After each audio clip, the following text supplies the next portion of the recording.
peace, prosperity, and love, beautiful people. Welcome to Gracefully Imperfect, a podcast for the Black and African diaspora in material of socioeconomics, politics, religion, and so forth. The centrality of this podcast is immersive empathy, introspection, deep thought, soul-serving conversation and communication, all in the light of unlocking the keys to vulnerability and transformation. During our time together, we will engage in topics related to mental and spiritual health experiences, the intersectionality of mental health and creativity, identity and culture, and any and all things related to healing from trauma, gathering insights, cultivating a deep sense of knowing, and repairing soul wounds. In the essence of communal love and collective consciousness, let us open our minds, lighten our hearts, settle our spirit, access soul intelligence, and affirm the richness of our humanity. Peace, love, and blessings in abundance to all of you. It is so great to be back here again on Gracefully Imperfect, where we are one conversation at a time, unlocking the keys of vulnerability and transformation. For those who are new, for those who are just tuning in, Gracefully Imperfect is all about the depths below, going beyond the surface levels and the ego and the carnal flesh, and really looking at the world, the life process, experience, and all of its chaos and loveliness and the loss, the stress, the happiness, the I don't knows, the confusions, looking at all that from a very naturalistic perspective, centering ourselves as spiritual beings who are always undergoing a spiritual process.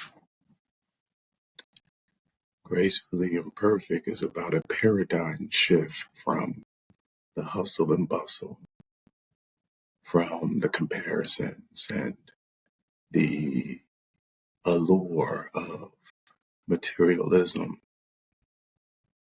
and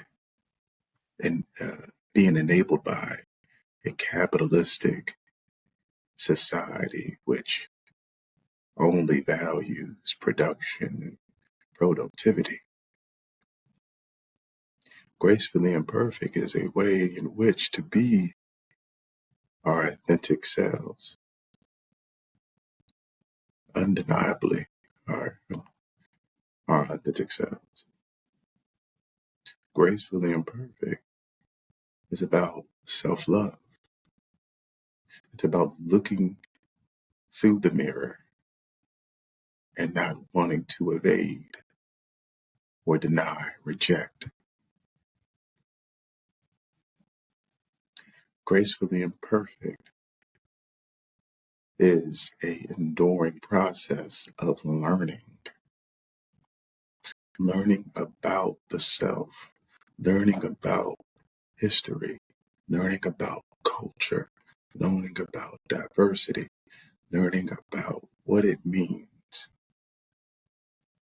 to be invested in the complexity, the complexions, and all of the textures of human nature.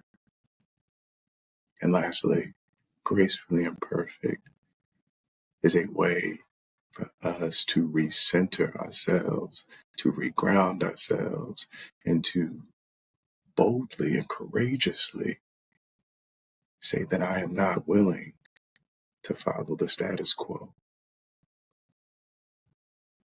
This is a naturalistic paradigm, a paradigm based off of universal life principles and life value systems.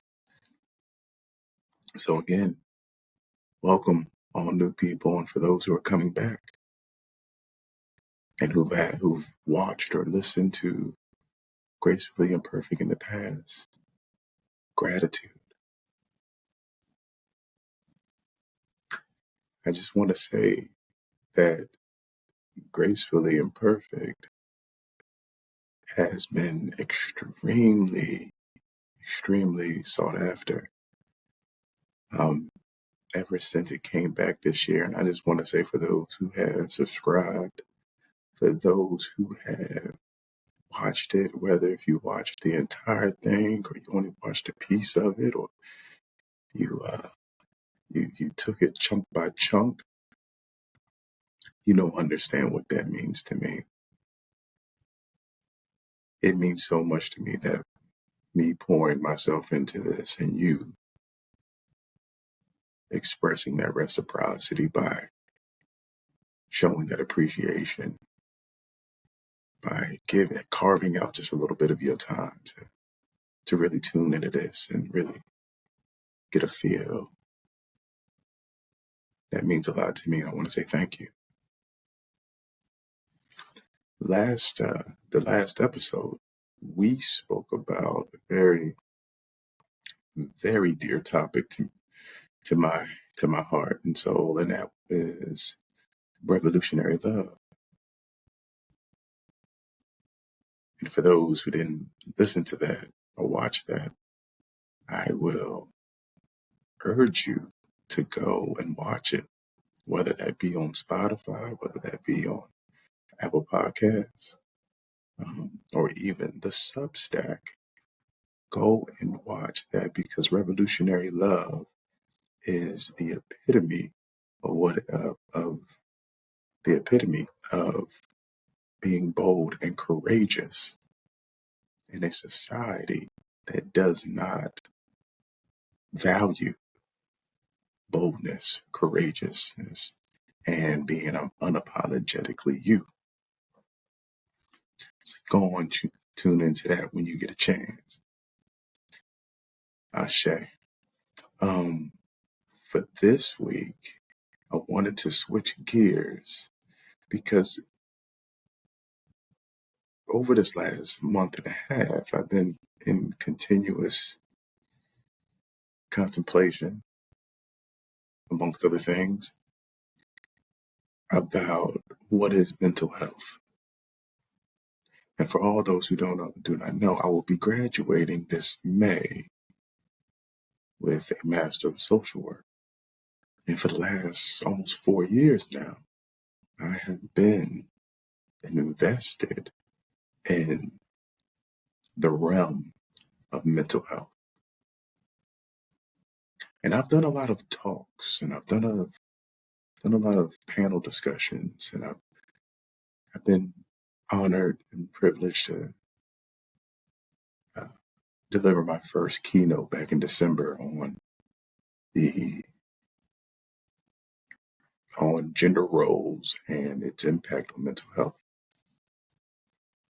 I've done a lot of writing on mental health. My first book, The Depths Below, speaks a lot about different mental health themes: depression, trauma, and anxiety, loneliness, etc.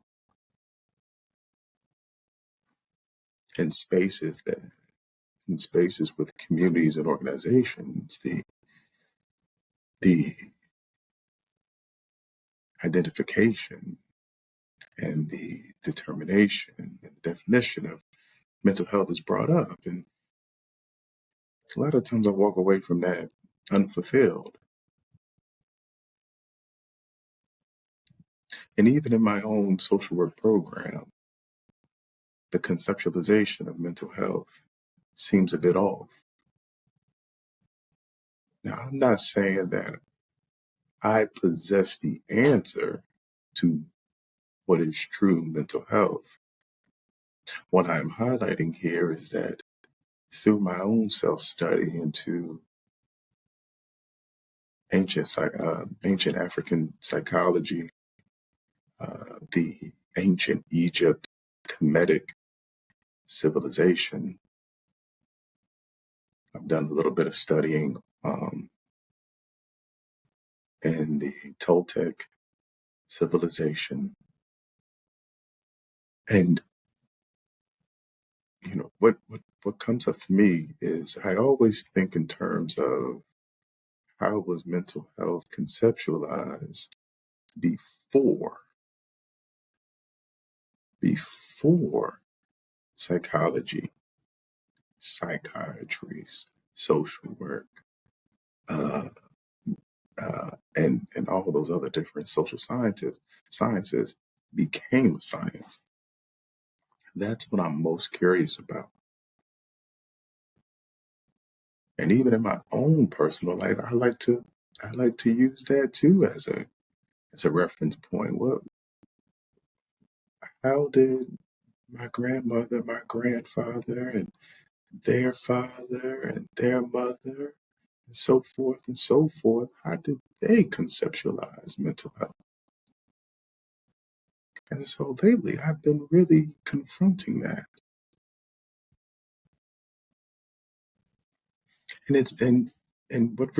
and what really drove this um, this need really to confront this and address this wholeheartedly is the fact that mental health has become a very robust and profitable industry. Mental health now is synonymously related to healthcare insurance. And healthcare insurance is synonymously related to employment. And employment is synonymously related to income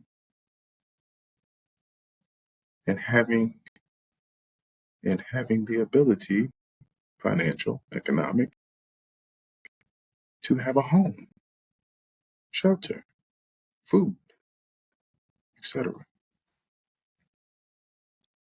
So if you follow what I'm putting down, what I'm highlighting here is that mental health has became more about, can you afford this treatment? Can you afford this modality? Can you afford to get those who are clinically qualified and licensed before you? And do you have the resources to access these services?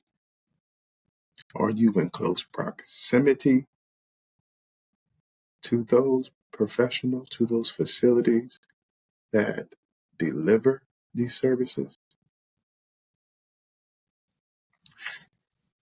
That's what mental health really has become about. It has become more about therapy, more about psychotherapy and mental health counseling than about anything else.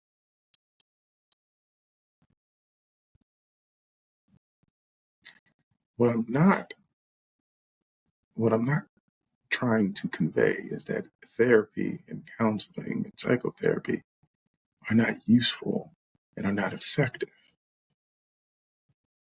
What I'm merely trying to convey here is that those are just but one ways of attending to mental health. And the fact that that is the overarching message in relation to mental health. And that tells me that there is a distortion. And we're not looking at mental health holistically. And that our limited scope of what it is and how it manifests and how to deal with it is not rooted in the universal life process.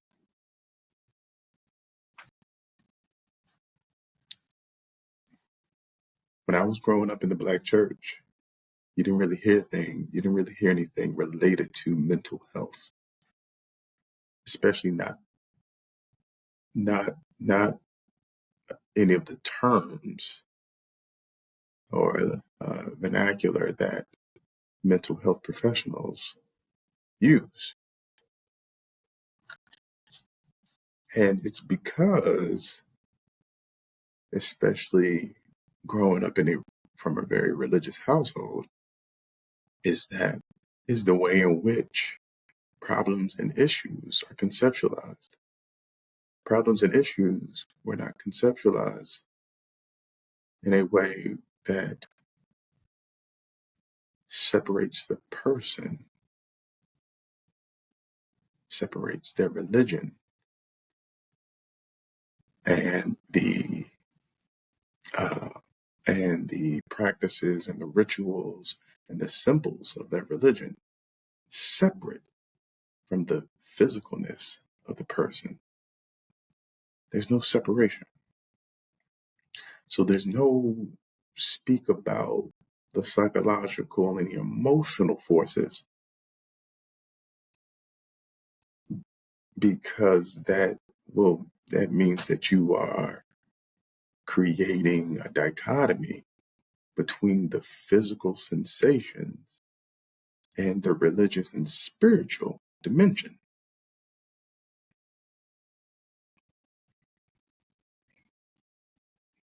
For example, and I know a lot of y'all who are still in the church or grew up in the church can attest to this. When speaking about a troubling time, a disturbing time, you don't use terms like depressed, right? In the Black church, you don't say, I've been so depressed this last month and a half. You don't say things like, I'm just so overburdened with worry. Typically gets communicated. And a lot of times it's practical. Is that through the testimony, through the testifying process, that the experience is illuminated. So from that experience, you'll get the concreteness of the struggle, the issue at hand, the multitude of problems that were stacking up against the person and their spirit and their faith.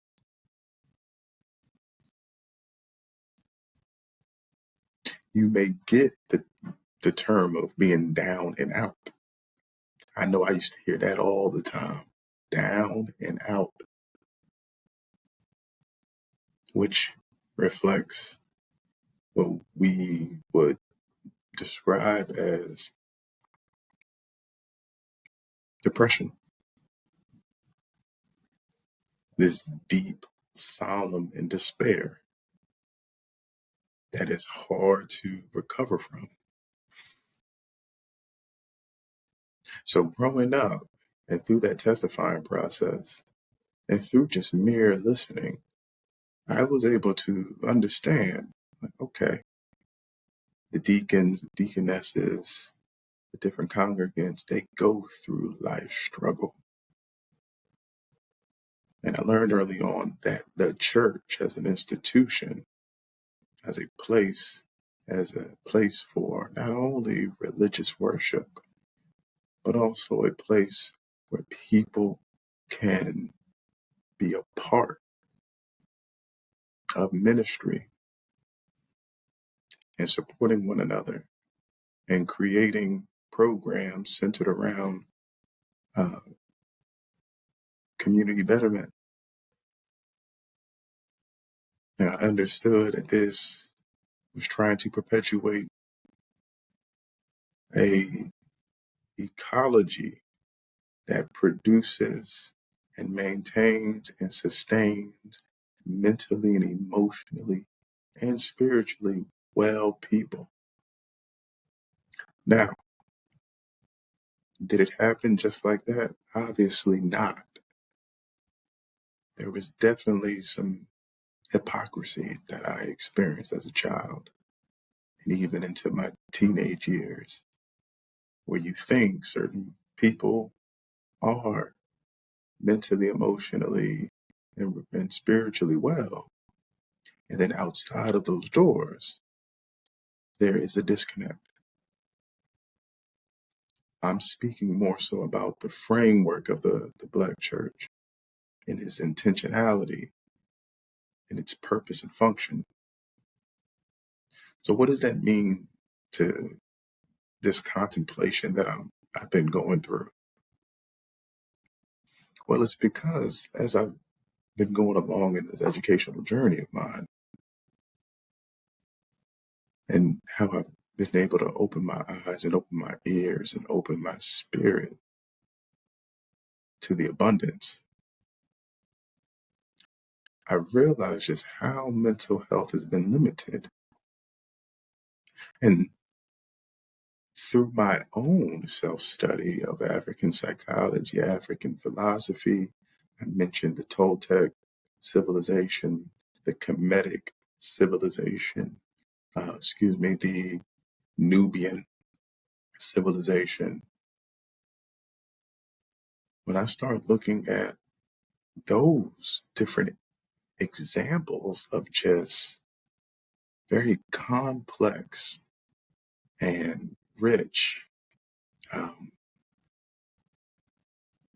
ways of knowing, ways of seeing and believing, and learning, I then become very, very cautious about the ways in which mental health is being pushed. There is in the ancient Kemetic civilization the centrality of human development and human growth is knowing thyself. And in knowing thyself opens up the doors to access other portals of knowing, being, and becoming. Knowing thyself is the fundamental way of creating a harmonious self. And when I say self, I'm not speaking about an individual. I'm speaking about the transcendent being.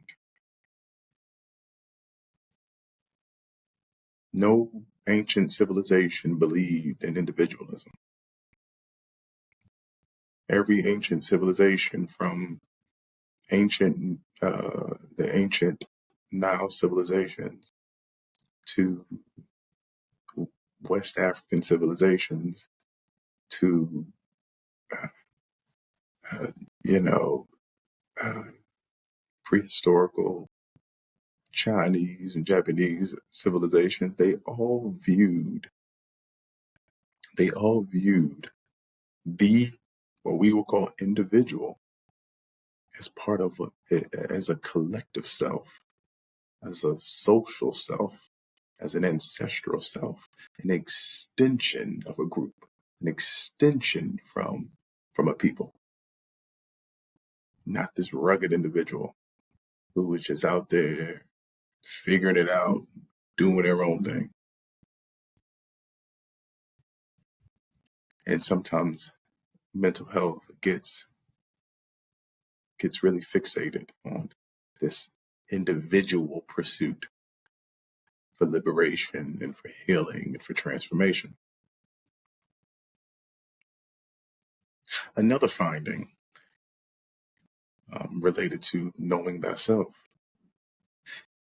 in all domains, and I'm going back here to Kemetic civilization in ancient Egypt, all domains of life, secular and non-secular, in all systems of knowing and experiencing the universe, whether that is astrology, whether that was alchemy,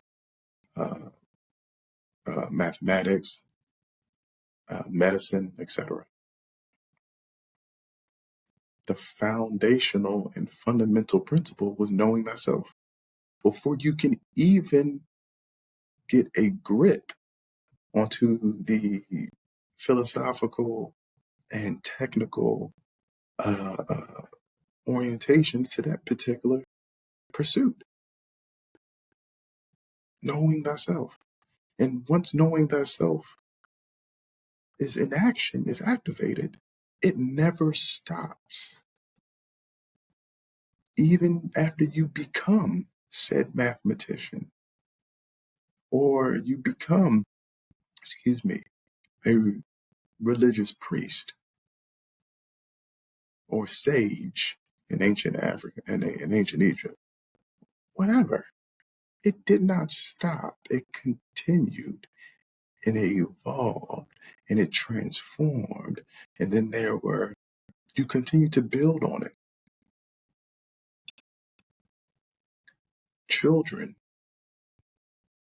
were initiated early into this knowing thyself orientation. That's why rituals and rites of passage are very fundamental aspects to ensuring that a culture is being socialized effectively. And so all of this informs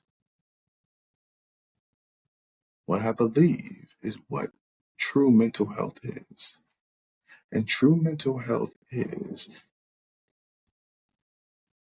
a complete understanding of thyself, a complete pursuit of knowing thyself. It is the process of self-knowledge. It is the process of developing character.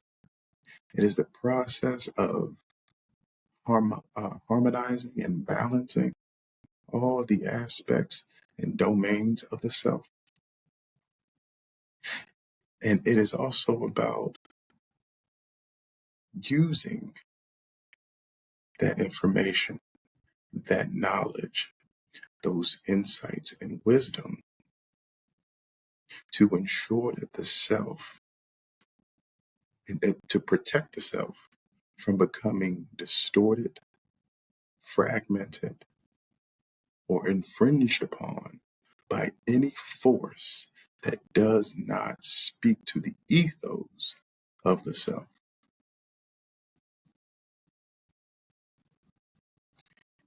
And so knowing thyself becomes a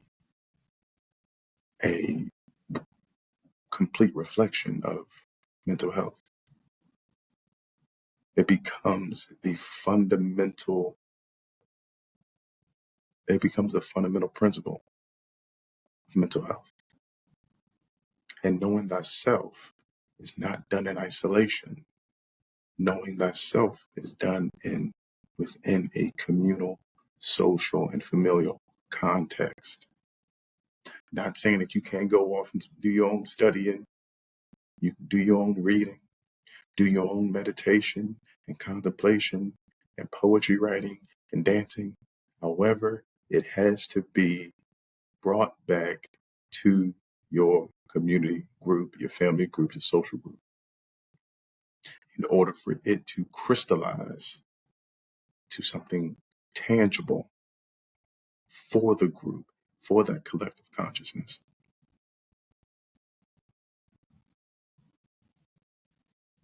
Mental health is not just about therapy. Mental health is not just about dealing with problems and coping. It has everything to do with ensuring that the human spirit is in complete harmony and balance with the universe. And that is through self-knowledge.